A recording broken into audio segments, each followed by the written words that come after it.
In this class, we'll see about ethylene as a organometallic chemistry ligand. In the organometallic chemistry,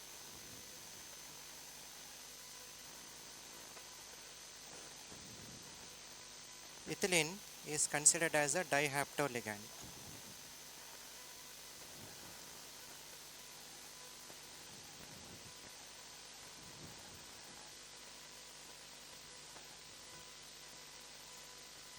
We consider ethylene as a dihapto ligand. So whenever it binds to a metal, it will be coordinating with both of its carbons. Now what changes chemically, what changes does it bring in the metal and what changes does it bring in itself, we'll see. So more important is what changes does it bring in itself is more important for us. Suppose if I take a simple ethylene, simple ethylene is a planar unit with both carbons sp2 hybridized. There is center of inversion. Since there is center of inversion, it becomes infrared inactive. But whenever it binds to a metal, let's check what happens whenever it binds to a metal.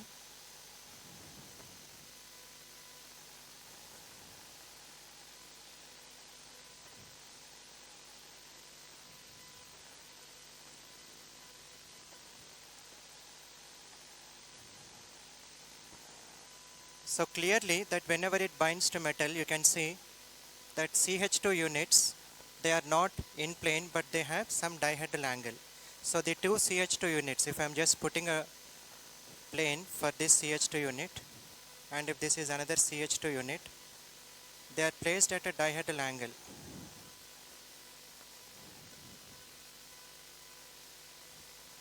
It means the consequence of metal binding for ethylene is loss of planarity. Planarity is lost. Once planarity is lost, then it becomes IR active. So what is the consequence of metal binding of ethylene means? One important reason that we can say, or one important consequence is ethylene is infrared inactive, but whenever it binds to a metal, it becomes infrared active. That is one point to remember. Let us check for the second point. We also said that loss of planarity depends upon the groups that are present on the ethylene. Orbital overlapping interactions, if at all we get into, then this is pi bonding molecular orbital. Along with this pi bonding molecular orbital, we also have pi anti-bonding molecular orbital.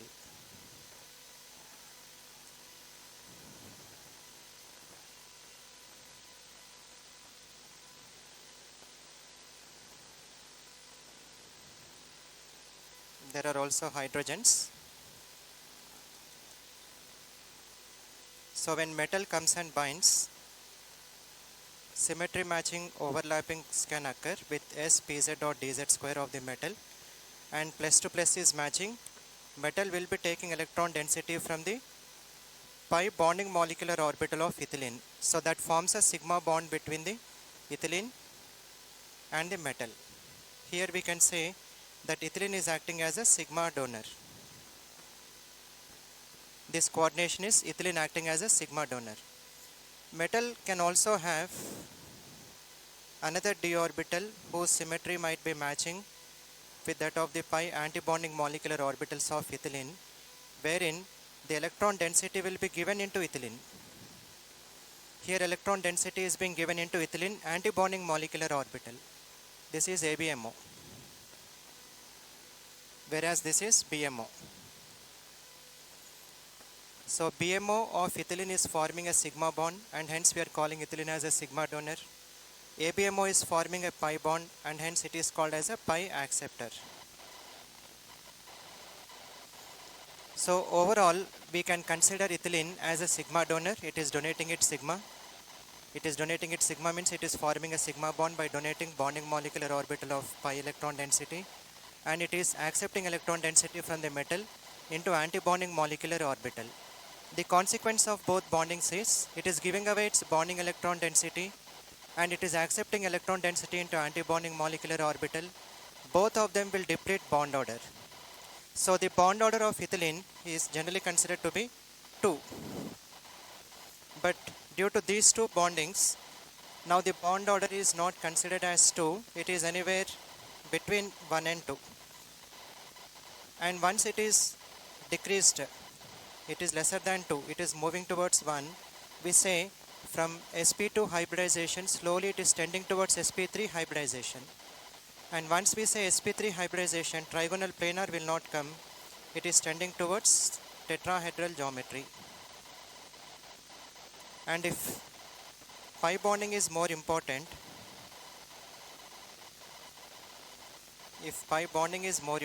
then it will form a metalla cycle. So if pi bonding is more important, it is a metalla cycle. But when is pi bonding more important? That is explained by different models. One model we have is called as a DCD model, Dewar-Chart-Duncanson model.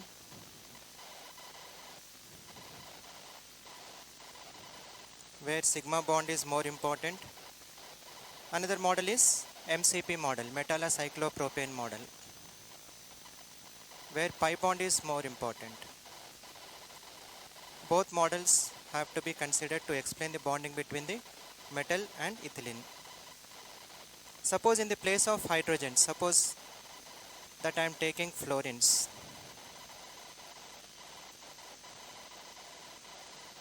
Whenever I am taking fluorines, just suppose if it is a simple substituted ethylene, which is planar, and once it has bound to a metal is accepting, but fluorines are strongly electron withdrawing groups. So they don't allow the bonding molecular orbital electron density to easily given to the metal. But it can easily accept from the metal. It means it is losing less its bonding molecular orbital electron density, but it is gaining more from metal into its antibonding molecular orbital. So the consequence will be loss of planarity will be very high because more electron density is being accepted into antibonding molecular orbital. These are now fluorines. If hydrogens were there, loss of planarity is less. But if fluorines are there, loss of planarity will be more and dihedral angle may also reach up to 105 degree. So from 180 degree, it may drop to 105 degree also. It was evident from one of the rhodium complexes where there was tetrafluoroethylene substitutions, tetrafluoroethylenes. So in that case, the dihedral angle was also found to be 105 degree. So second important consequence. First consequence that we have seen is simple ethylene is infrared inactive, but whenever it binds to a metal, it becomes infrared active. Second consequence is loss of planarity. For a simple ethylene, loss of planarity can be seen, but it is low. But suppose if there are any electron withdrawing groups like halogens or cyanides or pheniles, loss of planarity will be high. In the case of fluorine substituted ethylene, in one of the examples of rhodium, it was seen that the loss of planarity dihedral angle was anywhere around 105 degree. And coming to the bond order, the ethylene bond order is 2, but whenever it binds to a metal, the bond order decreases from 2, it may tend towards 1. So from sp2 hybridization, slowly it is tending towards sp3 hybridization. And lastly, let us discuss about its chemical reactivity. Generally, we know that any ethylene which is having pi electron cloud, it can very easily undergo electrophilic additions. But once it is bound to metal, it is losing its electron density. And since it is losing its electron density, its characteristic reactions also change. In general, ethylene characteristic reactions are